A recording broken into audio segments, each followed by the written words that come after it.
स्वाद लिया तो समझ लो तुम्हारे अंदर सुषुम्ना नाड़ी जागृत हो जाएगी। और वो सुषुम्ना नाड़ी है क्या? तुमने गौर से देखा होगा, एक डॉक्टर का यदि चिन्ह देखते हो तो उसमें दो सर्प ऐसे लपटे हुए निकलते हैं, तो वो एक तरफ का सूर्य है और एक तरफ का चंद्र है, और बीच में जो डंडा दिखता है वो सुषुम्ना नाड़ी कहलाता है। और वो सुषुम्ना नाड़ी क्या है ये भी मैं आपको बता दूं। सुषुम्ना नाड़ी है, सूर्य नाड़ी तो समझ गए, चंद्र नाड़ी भी समझ गए तुम, परंतु सुषुम्ना है क्या? सुषुम्ना नाड़ी वो नाड़ी है जब तुम्हारे शरीर में यदि 45 मिनट सूर्य स्वर चलता है तो इसके बाद जरूर चंद्र स्वर चालू हो जाता है। यदि ये दोनों स्वर चलेंगे तभी आप जिंदा हो। यदि ज्यादा सूर्य चल गया तो शरीर गर्म हो जाएगा और गर्म होकर के तुम्हारी मृत्यु हो जाएगी। ये तुम्हारे साथ भी यही है और पृथ्वी के साथ भी यही है। 24 घंटे होते हैं, 12 घंटे दिन और 12 घंटे रात। 12 घंटे धूप की तपिश अर्थात पृथ्वी के सूर्य स्वर चलते हैं और 12 घंटे वही स्थान ठंडक वाली जगह में रहेगा, अर्थात वहां सूर्य की रोशनी नहीं रहेगी तो वो चंद्र स्वर हो जाता है। इससे पृथ्वी थोड़ी गर्म और थोड़ी ठंडी रहती है, जिससे तापक्रम बना रहता है, तो पृथ्वी में जीवन का अस्तित्व रहता है। यदि पृथ्वी एक जगह में स्थिर ठहर जाए तो तुम इस ब्रह्मांड में उड़ जाओगे, यहां से पानी खत्म हो जाएगा। इसलिए मैं बार बार कहता हूं कि जीव ब्रह्म में और ब्रह्म जीवों में। जो तुम्हारे शरीर के अंदर होगा वही इस ब्रह्मांड में भी होगा। तो तुम समझो कि सुषुम्ना नाड़ी है क्या? तो 45 मिनट तुम्हारा सूर्य स्वर चलता है, इसके बाद अवश्य चंद्र स्वर चलेगा। यदि तुम गौर करके यहां उंगली रख के देख सको तो देख पाओगे कि एक नाक से गर्म हवा, तेज हवा निकलती है दाहिनी से, तो वो सूर्य स्वर, और बाएं से निकले तो चंद्र। अब तुम किसी कार्य के लिए घर से बाहर जा रहे हो, वो सफल हो या विफल हो वो तुम्हारे ऊपर निर्भर करता है। यदि ये दाहिना स्वर चला, दाहिना, तो समझ लो समय उचित आया है और तुमको निकल जाना चाहिए। और दाहिना पैर घर से बाहर रख करके आप प्रस्थान करिए, वो आपका कार्य अवश्य सफल होगा, क्योंकि प्रकृति में साफ कहा गया है कि जीव ब्रह्म में और ब्रह्म जीव।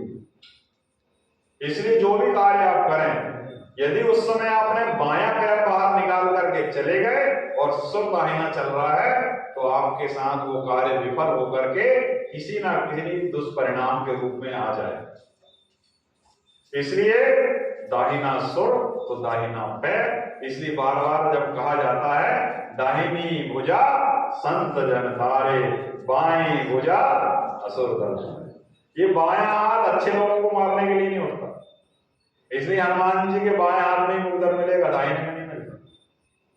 ये बाईं भुजा असुर दल मारे, दाहिनी भुजा संत जन तारे। इसलिए जितने भी देवताओं का दाहिना हाथ ही आशीर्वाद के लिए होता है, बायां कभी नहीं होता। इसलिए दाहिना सुर जब चले तो समझ लो सही समय आया है उस कार्य के लिए निकल जाओ। जो तुम्हारे अंदर विचार आए हैं और उस विचार के समय तुमको जब जाना रहे तो उस सुर का ज्ञान कर लो। जिन लोगों को इन सुरों का ज्ञान होता है उनके साथ कभी बुरा नहीं होता, उसका कारण संगत नहीं है। तो मैं बता रहा था आपको कि सुषुम्ना नाड़ी क्या है। तो 45 मिनट जब तुम्हारी सूर्य नाड़ी चलती है, इसके बाद चंद्र चलने लगती है। यदि तुमने ये दोनों नाड़ियों को साध लिया तो 0.4 सेकंड के लिए सुषुम्ना नाड़ी अवश्य चलती है। 24 घंटे 4 पैर में कम से कम 4 बार 4-4 सेकंड के लिए सुषुम्ना नाड़ी अवश्य चलती है। और उस समय जो तुम विचार करोगे वो तुम्हारे कार्य अपने आप सिद्ध हो जाएंगे, उसके लिए तुमको कोई प्रयास की आवश्यकता भी नहीं पड़ेगी, और उसमें दंड भी तुमको मिलता है। तुम जो बार बार कहते हो भगवान मैं इतनी भक्ति करता हूं मुझे दंड क्यों मिलता है, तो उसका रहस्य भी मैं बता देता हूं। जब वो सुषुम्ना नाड़ी चले और तुम्हारे मन के विचार यदि अशुद्ध आ जाए उस समय, तो उसके कारण तुमको दंड मिलता है। दंड का केवल एक ही प्रारंभ है और यही है। इसलिए ध्यान रखना कि वो सुषुम्ना नाड़ी कब चल रही है ये भी तुमको पता होना चाहिए। तो ये चल रही है तो इसमें से सुर तीव्र निकलेंगे, ये चल रही है तो इसमें से भी सुर तीव्र निकलेंगे। और जब तुम ऐसे रखोगे, जब दोनों चल रही हो तो समझ लेना उस समय सुषुम्ना नाड़ी जागृत हो। तो सुषुम्ना नाड़ी है क्या? इधर की सूर्य, इधर की चंद्र। तो ध्यान करना, सुषुम्ना नाड़ी रीढ़ की बीच की हड्डी में चलती है और इसमें 3 चीजों का समावेश होता है। पहला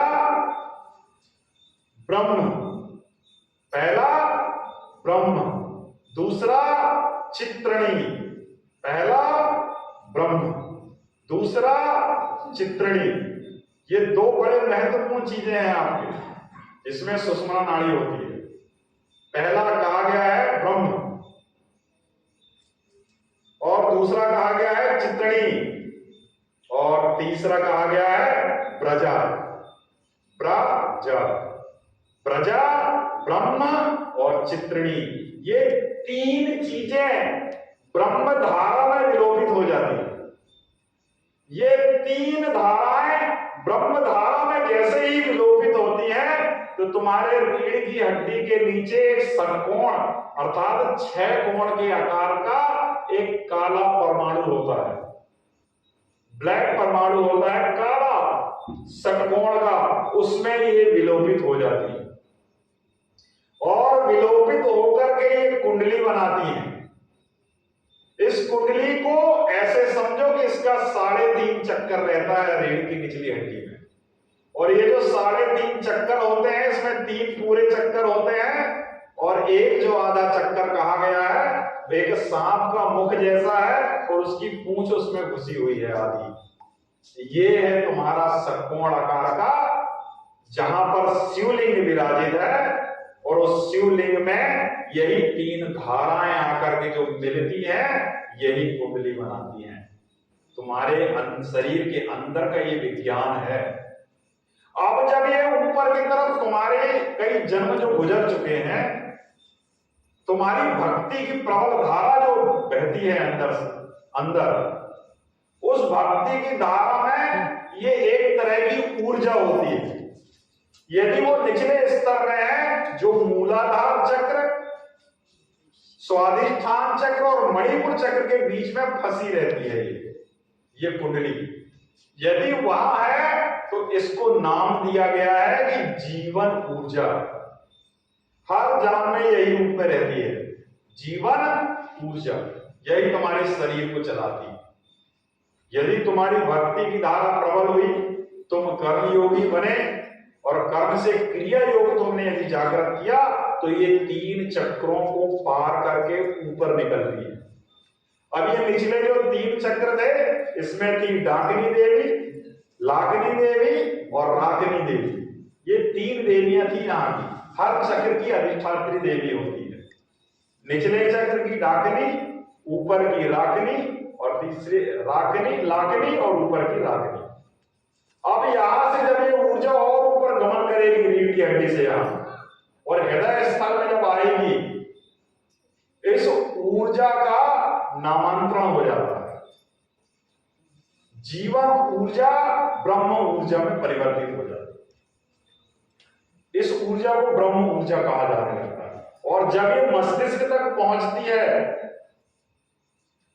तो जो नाम आप सुनते हो इस ऊर्जा का, वो आप जैसे कोई किसी की मृत्यु होती है, उस मृत्यु में जो कहा जाता है कि वो आत्मा मुक्त हो गई, और ऊर्जा का जिस प्रकार से ब्रह्म ऊर्जा का विवरण करते हैं वही ऊर्जा का स्वरूप बनता है। तो जो निचले जो 7 चक्र हैं तुम्हारे, 1 2 3 और नीचे 3 6 और ये 7, ये 7 चक्रों में कैसे कैसे ऊर्जा चलती है। अब आप देखो ऊपर की तरफ गमन करती है। जितनी भक्ति तुम्हारी बढ़ते जाएगी वो ऊपर गमन करते जाएगी। पहला मूलाधार चक्र, तो ऊर्जा का रूप पीले रंग का रहता है। सर्वप्रथम लाल रंग का रहता है सबसे निचले चक्र में, मूलाधार चक्र में। इसके बाद और इसके ऊपर जो ऊर्जा आती है तो वो पीले रंग में कन्वर्ट हो जाती है। उसके ऊपर आती है तो नारंगी रंग में कन्वर्ट हो जाती है। उसके और ऊपर जब हृदय में आती है तो हरे रंग में कन्वर्टित हो जाती है। और ऊपर जब आती है तो नीले रंग में कन्वर्टित हो जाती है। और ऊपर जब आती है तो ये बैगनी रंग में बदल जाती है। इस तरह से 7 रंग में बदलती है ऊर्जा।